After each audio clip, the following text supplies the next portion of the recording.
নমস্কার বন্ধুরা, আমি অর্চনা আবারও চলে এসেছি তোমাদের মধ্যে একটা রেসিপি নিয়ে। আজকে আমি তৈরি করব কাঁচা আমের সত্তা। টক ঝাল মিষ্টি এই কাঁচা আমের সত্তা ভীষণ টেস্টি হয় খেতে। এই কাঁচা আম থাকতে থাকতে তোমরা একবার এই কাঁচা আমের সত্তা বানিয়ে রাখো, সারা বছর খেতে পারবে। এর জন্য আমি কিছু এই যে কাঁচা আম নিয়ে নিয়েছি। প্রথমেই আমি আমগুলো কেটে নেব। এই যে আমি সবকটা আম এইভাবে টুকরো করে কেটে নিয়েছি আর ভালো করে ধুয়ে নিয়েছি। 10 মিনিট জলে ভিজিয়ে রেখেছিলাম কষটা উঠে যাওয়ার জন্য। এবার উনুনে কড়াই বসিয়ে দিয়েছি আর কড়াইয়ে আমি কিছুটা জল দিয়ে দেবো।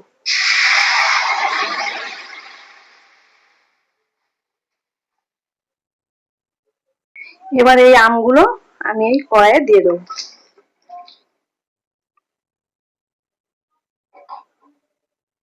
এবারে আমের মধ্যে সামান্য একটু নুন দেবো, পরে আমাকে নুন দিতে হবে, ওর জন্য সামান্য একটুখানি দিয়ে নিলাম। এবার কিছুক্ষণের জন্য একটু চাপা দিয়ে দেবো, আমটা সেদ্ধ হবে।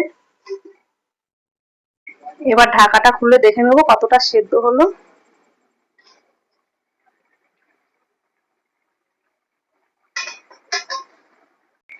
এই আম সেদ্ধ হয়ে গেছে, এবার নামিয়ে ফেলবো। এই আমি আমগুলো নামিয়ে নিয়েছি, এই খুব ভালো করে সেদ্ধ হয়ে গেছে। এবার এই আমগুলো আমি এইভাবে হাতা দিয়ে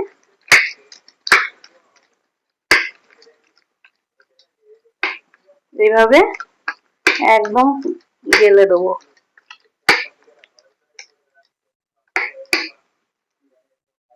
এই যে হাতা দিয়ে খুব সুন্দর করে আমি ঘুটে নিয়েছি। এই যে এরকম একদম পেস্ট হয়ে গেছে। এবার একটা এই চালনি নিয়ে নিয়েছি, একটা গামলার উপরে বসিয়ে এবার আমের পেস্টটা সব এর মধ্যে ঢেলে দেবো। এই সব আমের পেস্টটা এর মধ্যে ঢেলে দিয়েছি। এবার এই চামচ দিয়ে ভালো করে এইভাবে নাড়তে থাকবো, তাহলে সব আমের পেস্ট নিচে পড়ে যাবে, চালা হয়ে যাবে। এই যে আমটা খুব সুন্দর করে চেলে নিয়েছি, চালা হয়েই গেছে।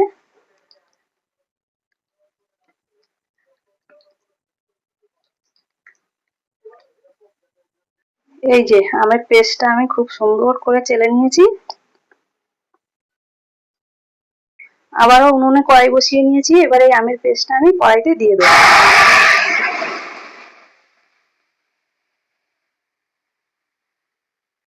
এবার এই আমের পেস্টটা খুব ভালো করে জাল দিতে হবে। এর মধ্যে আমি দিয়ে দেবো এই 1 বাটি মতো চিনি। চিনি দেওয়ার পর আবার এরকম নাড়াচাড়া করবো। এবার দিয়ে দেবো পরিমাণ মতো নুন,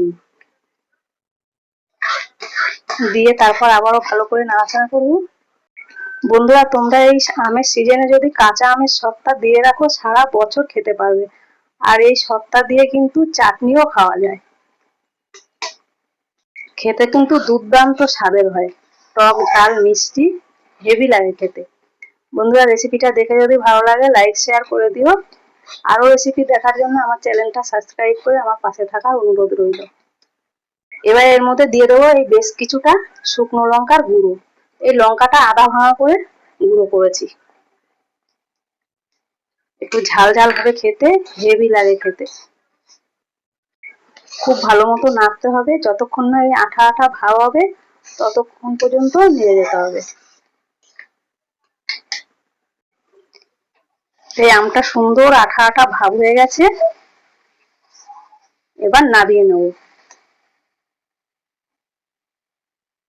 থালা নিয়ে নিয়েছি, থালার মধ্যে একটু তেল দিয়ে দেবো। এবার এই তেলটা ভালো করে এভাবে মাখিয়ে নেব। এই যে থালায় তেল মাখিয়ে নিয়েছি ভালো করে। এবার এই আমের পেস্ট এভাবে দিয়ে দেবো থালায়, দিয়ে ভালো করে এভাবে গোল করে পুরো থালা ছড়িয়ে দেবো।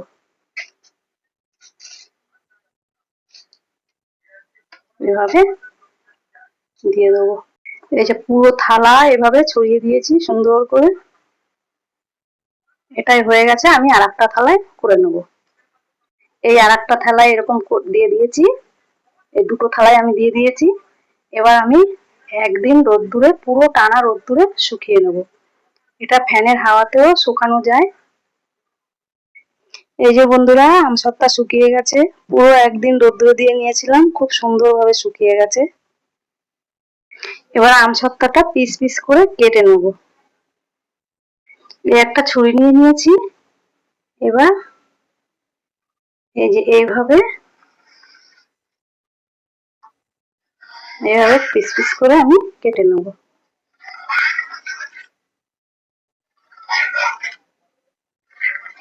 এই হয়ে গেছে।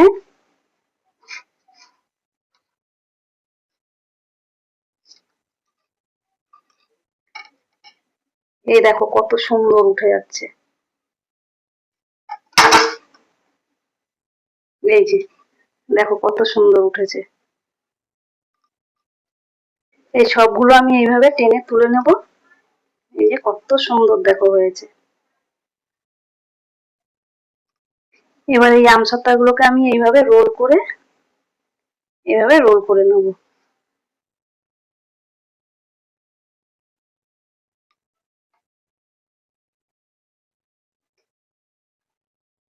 এই যে এরকম রোল করে নেব, সব কটা পিস এইভাবে করে নেব। বন্ধুরা, রেডি হয়ে গেছে একদিনের মধ্যে কাঁচা আমের সত্ত্বা। কাঁচা আম শেষ হওয়ার আগে তোমরা এইভাবে বানিয়ে ফেলো আর সারা বছর খাও।